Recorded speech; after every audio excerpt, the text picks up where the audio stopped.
चलिए स्टूडेंट्स, हम लोग प्रश्नावली 1.2 को सॉल्व करने वाले हैं। चलिए देखते हैं हमारा पहला क्वेश्चन क्या है। आप लोग पहले क्वेश्चंस को पढ़िए। स्टूडेंट्स, इससे पहले हमने कॉन्सेप्ट को डिस्कस कर दिया। आप लोग कॉन्सेप्ट देखना चाहते तो हमारी पहली क्लास देखना, वहां से आप लोगों को कॉन्सेप्ट समझ में आ जाएगा। वीडियो के डिस्क्रिप्शन बॉक्स में उसका लिंक भी आप लोगों को मिल जाएगा। तो चलिए हम लोग क्लास को स्टार्ट करते हैं। बिना कॉन्सेप्ट का आप लोग आज की प्रश्नावली को सॉल्व ही नहीं कर सकते, तो कॉन्सेप्ट तो आपको सीखना ही पड़ेगा। चलिए हम लोग क्वेश्चन पे चलते हैं और देखते हैं हमारा अगला क्वेश्चन क्या है। क्वेश्चन क्या है, नीचे दिए गए कथन सत्य हैं या असत्य हैं, कारण के साथ अपने उत्तर दीजिए। हमें बताना है कि कौन सा ऑप्शन हमारा करेक्ट है और कौन सा इनकरेक्ट है। चलिए हम लोग इसको सॉल्व करते हैं। देखिए पहला क्वेश्चन क्या है, प्रत्येक अपरिमेय संख्या एक वास्तविक संख्या होती है। क्या कह रहा है, प्रत्येक अपरिमेय संख्या एक वास्तविक संख्या होती है। स्टूडेंट्स, कल की क्लास में हमने एक संख्या ग्राफ डिस्कस किया था, और जो हमारा संख्या ग्राफ था, संख्या ग्राफ में हमारे पास तरह तरह की संख्याएं थी। उसमें एक थी वास्तविक संख्या। क्या थी, वास्तविक संख्या। और ये जो वास्तविक संख्या होती है, वास्तविक संख्या के अंतर्गत हमारी सभी परिमेय संख्याएं आती हैं और अपरिमेय संख्याएं आती हैं। यहाँ पे हमसे कह क्या रहा है, प्रत्येक अपरिमेय संख्या एक वास्तविक संख्या होती है। तो आप लोग यहीं से देख करके बता सकते हो, हाँ, प्रत्येक अपरिमेय संख्या, जो भी संख्या हमारी अपरिमेय होगी वो क्या होगी, वास्तविक संख्या होगी। स्टेटमेंट हमारा करेक्ट है ना, तो यहाँ से लिख दीजिए, ये हमारा कैसा स्टेटमेंट है, सत्य है। आप लोग समझ गए होंगे, प्रत्येक अपरिमेय संख्या हमारी वास्तविक संख्या होती है। परिमेय संख्या भी वास्तविक होती है, लेकिन यहाँ पे अपरिमेय की बात कर रहा। चलिए हम लोग नेक्स्ट देखते हैं। नेक्स्ट देखिए क्या है, यहाँ पर देखिए, प्रत्येक संख्या रेखा का प्रत्येक बिंदु। अब प्रत्येक संख्या रेखा का प्रत्येक बिंदु, यहाँ पे समझिए हमारी संख्या रेखा हो गई, और संख्या रेखा पर इस तरीके से हमारे पास नंबर्स होते हैं 0 1 2 3 1 2 3। संख्या रेखा आप लोग थोड़ा सही से बना लो। चलिए 0 1 2 3 4 ऐसे ऐसे हमारे पास नंबर्स होंगे, ठीक है। इस तरफ देखिए क्या होगा, -1 -2 -3 -4 -5, ऐसे इस तरफ होंगे -इन्फिनिटी तक। इस तरफ हमारा +इन्फिनिटी तक। तो लिख लो -1 -2 -3 -4। अब देखिए क्या रहा, संख्या रेखा का प्रत्येक बिंदु √m के रूप का होता है, जहां m एक प्राकृत संख्या है। m कैसी है, m एक प्राकृत संख्या है। तो यहाँ पे स्टेटमेंट हमारा कैसा है, असत्य है। असत्य क्यों है आप लोग समझिए। अब कह रहा है संख्या रेखा का प्रत्येक बिंदु। अब ये जो संख्या रेखा है, संख्या रेखा पर देखिए हमारे पास धनात्मक संख्या भी है, ऋणात्मक संख्या भी है। अब √m की बात कर रहा, जहां पे m हमारा क्या है, m एक प्राकृत संख्या है, प्राकृत संख्या है। और इसमें कह रहा संख्या रेखा का प्रत्येक बिंदु। आप लोग बताइए, क्या यहाँ पे ये जो ऋण संख्या लिखी गई है, ऋण संख्या किसी प्राकृत संख्या का वर्गमूल हो सकती है, नहीं हो सकती। तो इसलिए यहाँ पे जो हमें स्टेटमेंट लिखा गया है वो क्या है, इनकरेक्ट है। कारण आप लोग लिख लीजिए, क्योंकि कोई भी ऋण संख्या, क्योंकि कोई भी ऋण संख्या, कोई भी ऋण संख्या किसी प्राकृत संख्या, किसी प्राकृत संख्या का वर्गमूल नहीं हो सकती।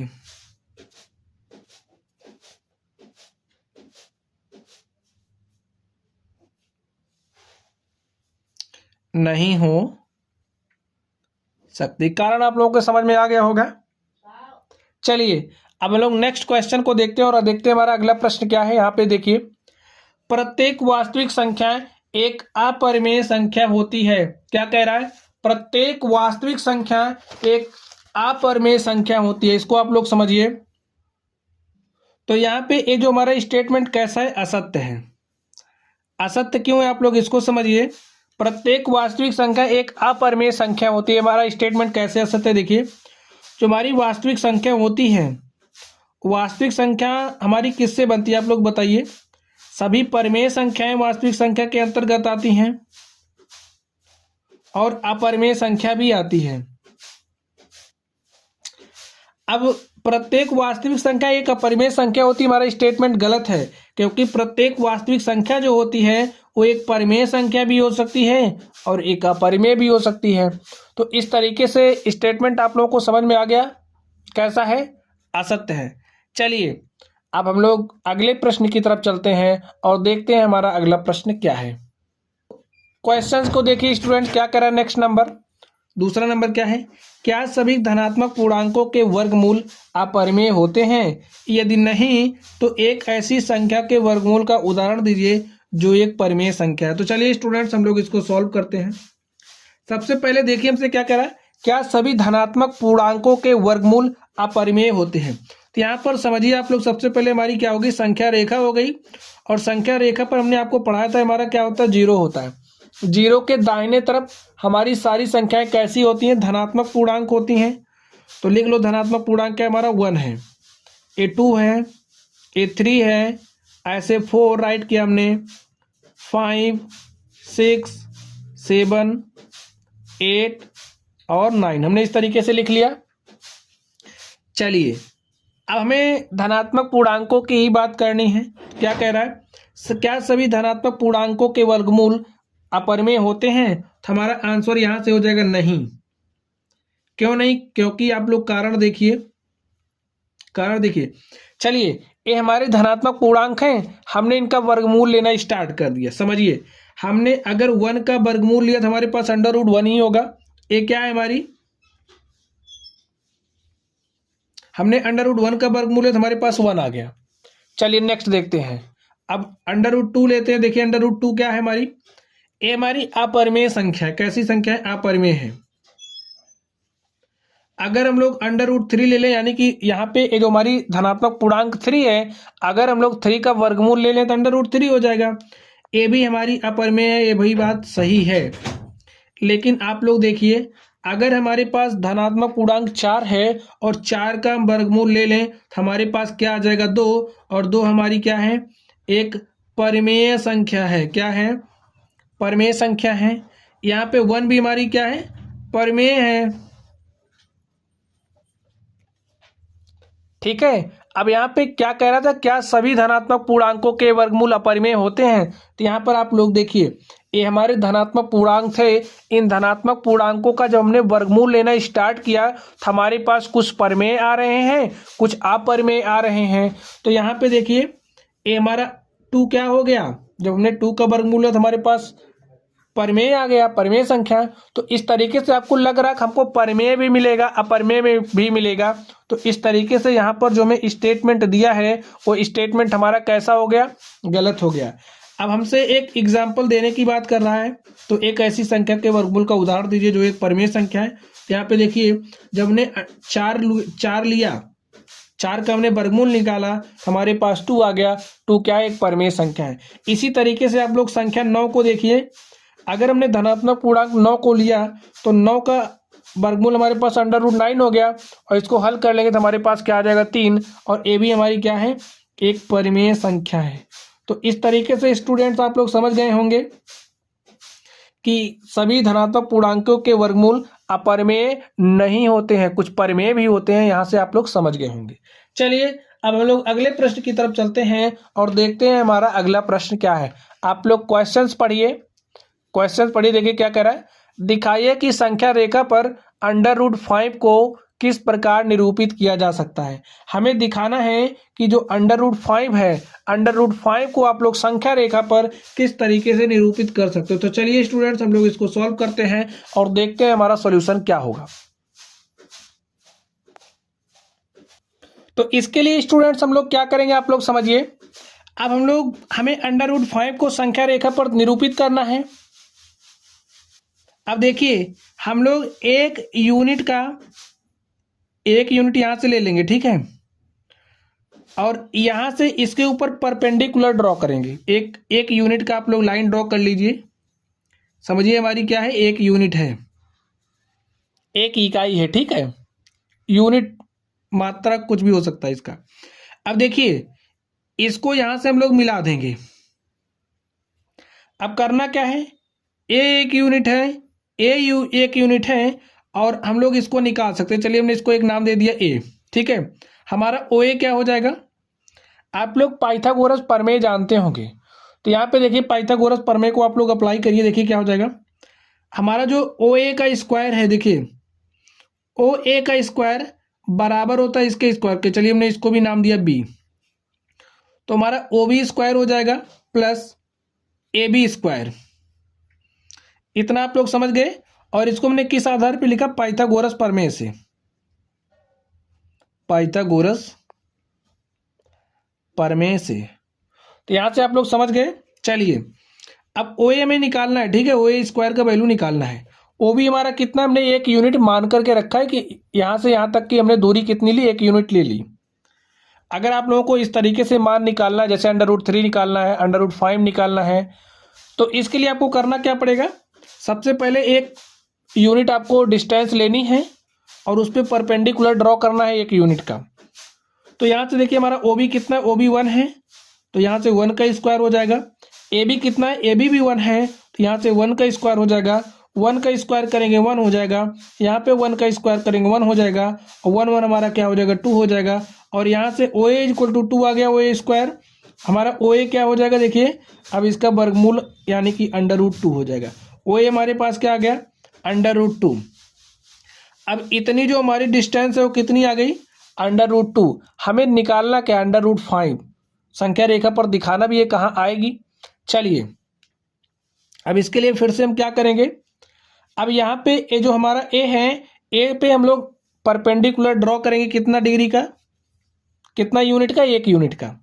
तो यहाँ पे आप लोग एक यूनिट का परपेंडिकुलर ड्रॉ करिए, देखिए कैसे आ जाएगा। कुछ हमारा इस तरीके से बनेगा, इस पर हम परपेंडिकुलर ड्रॉ करेंगे, खींचेंगे। तो हमने इस पर परपेंडिकुलर ड्रॉ किया और कितने यूनिट का, एक यूनिट का। पटरी से माप लेना आप लोग, एक यूनिट आपको ड्रॉ करनी है। हमने एक यूनिट ड्रॉ किया। अब करना क्या, इसको आप मिला दीजिए इससे मिलाइए। अब आप ए निकाल लीजिए, देखिए हमारी ए क्या हो जाएगी, इसको हमने नाम दिया सी। हमारा ओ सी क्या हो जाएगा, ओ सी का स्क्वायर देखिए क्या हो जाएगा। अब इतना हमारा 1 है, इतना 2 है, तो ये निकाल सकते हैं। निकालने के लिए आप लोग पाइथागोरस प्रमेय अप्लाई करिए। ओ ए का स्क्वायर प्लस ए सी का स्क्वायर कर दीजिए। तो हमने ओ ए का स्क्वायर किया प्लस ए सी का स्क्वायर कर दो, क्या हो जाएगा। ओ ए हमारा कितना √2 है, तो हमने √2 का स्क्वायर किया प्लस ए सी कितना है, ए सी 1 है, तो हमने 1 का स्क्वायर किया। यहाँ से देखिए √2 का स्क्वायर करेंगे 2 हो जाएगा, और यहाँ से 1 क्या हो जाएगा 3। ओ सी का स्क्वायर हमारे पास क्या आ गया 3। और यहाँ से अगर हम लोग ओ सी की बात करें, देखिए ओ सी हमारा क्या हो जाएगा, ओ सी हमारा हो जाएगा √3। अब हमें इतना मिल गया, देखिए ए वाली डिस्टेंस हमें मिल गई, कितनी आ गई √3। अब हम लोग फिर एक काम करेंगे, यहाँ पे परपेंडिकुलर ड्रॉ करेंगे, कितना यूनिट का, एक यूनिट का परपेंडिकुलर आपको ड्रॉ करना है। तो ड्रॉ कर लो, फिर से वही काम करना, एक यूनिट का आप ड्रॉ कर लीजिए। फिर करना क्या है, इसको आप इससे मिला दीजिए, इसको आपको इससे मिलाना है। ये हमारा प्रोसेस है रिप्रेजेंट करने का √5 को संख्या रेखा पर।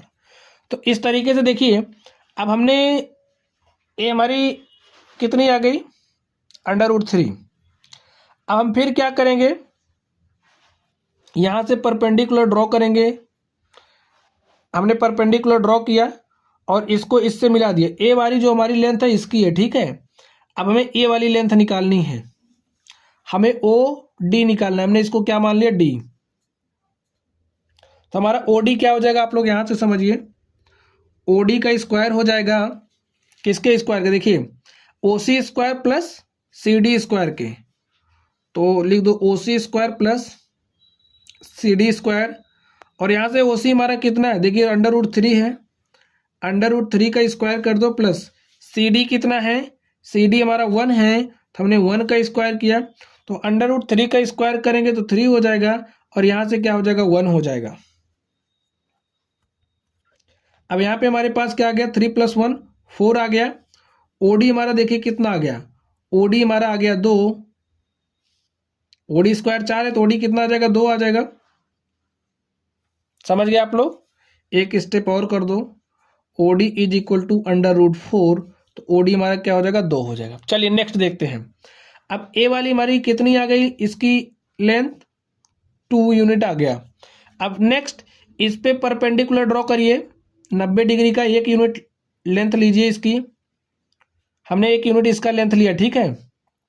अब देखिए यहाँ से क्या हो जाएगा, इसको मिला दीजिए। अब आप इसको मिलाइएगा ना तो हमें क्या चाहिए, इसको हमने नाम दिया, हमें ओ ई चाहिए, ओ ई चाहिए हमें। तो ओ ई हमारा क्या हो जाएगा, आप लोग सोच करके देखिए, पाइथागोरस थ्योरम को अप्लाई करेंगे तो ओ डी स्क्वायर करिए plus D E square. O D कितना है देखिए, ओ डी हमारा 2 है तो 2 का स्क्वायर कर दीजिए, प्लस डी कितना 1 है। अब यहां से देखिए क्या हो जाएगा, ओ ई स्क्वायर इसका करेंगे 2 दूनी 4, यहाँ पे करेंगे 1, तो ओ ई स्क्वायर हमारे पास कितना आ गया 5। और यहां से देखिए ओ ई हमारा क्या आ गया, ओ ई हमारा आ गया √5। अब देखिए हमें इस पर √5 मिल रहा है ना, इस पर √5 मिल रहा है। अब आपको एक काम करना है, देखिए करना क्या है, आपको प्रकार उठाना है अपना, आपको प्रकार रखना है। यहाँ पे देखिए प्रकार आप लोग ऐसे रखना, यहाँ पे इस तरीके से ले लेना अपना प्रकार, ऐसे पेंसिल की नोक यहाँ पे रखना, इतनी बड़ी त्रिज्या लेनी है आपको। प्रकार की सुई आप यहाँ पे रखोगे, पेंसिल यहाँ पे रखोगे, और उसके बाद यहाँ से ऐसे एक सर्कल ड्रॉ करोगे, और इस तरीके से सर्कल ड्रॉ करनी है आपको, इस तरीके से सर्कल ड्रॉ करनी है। तो ए यहाँ पे कहीं आके काटेगा, देखिए कहाँ पे काटेगा, ए कहीं यहाँ पे आके काटेगा, और ये जो पोजीशन होगी हमारी किसकी होगी, √5 की। तो आप लोग प्रोसेस समझ गए होंगे, आप लोग प्रोसेस समझ गए होंगे। करना क्या है आपको, प्रकार की जो सुई है उसका नोक यहाँ पे रखना है, पेंसिल यहाँ पे रखना है, इस त्रिज्या का आपको इतनी त्रिज्या ले लेनी है, और इस त्रिज्या का एक सर्कल इस तरीके से ड्रॉ करनी है। और यहाँ पे ये जो हमारा पॉइंट होगा, इस पॉइंट को हम नाम दे दे रहे हैं P, और ये जो हमारा पॉइंट होगा यही क्या होगा, √5 हो जाएगा। अब आप लोगों के देखिए, अब हमें मान लीजिए √3 निकालना होता तो हम क्या करते, √3 निकालना होता तो हम लोग कुछ ऐसा करते, देखिए तब हम लोग इतनी त्रिज्या लेते, प्रकार की नोक यहाँ पे रखते सुई, और पेंसिल यहाँ पे इतनी त्रिज्या लेके ऐसे हम ड्रॉ करते एक सर्कल, और ए हमारा कहीं यहाँ पे आता, देखिए कहीं इस तरीके से यहाँ पे आता। तो ए जो हमारा पॉइंट होता, ए क्या होता है, √3 होता। इसी तरीके से हम लोग √2 भी निकाल सकते हैं, आगे के लिए आप लोग √7 भी निकाल सकते हैं। तो स्टूडेंट्स आप लोग समझ गए होंगे कि अगर हमें संख्या रेखा पर इस तरीके की संख्याओं को दिखाना है तो हम लोग कैसे दिखाएंगे। आप लोगों को 1 यूनिट का लेंथ यहाँ पे लेना है, परपेंडिकुलर ड्रॉ करना है 1 ही यूनिट का, और इस तरीके से निकालते जाना है, और जो भी निकालना है आपको ऐसे निकाल लेना। तो इस तरीके से हमने √5 को शो किया स्टूडेंट। तो चलिए गाइस, आज की क्लास को हम लोग यहीं पर समाप्त करते हैं। आप लोग पढ़ते रहिए। Thank you.